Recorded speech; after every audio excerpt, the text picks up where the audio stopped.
Ito ay isang taon na yata ito nung ginawa. So ngayon sira na naman.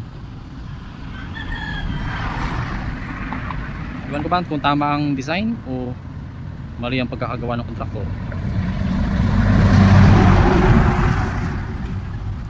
Ayan o mga kasama, bumaba na naman. Dati ganito rin ang problema kaya inayos. Pero after a year, ganyan pa rin.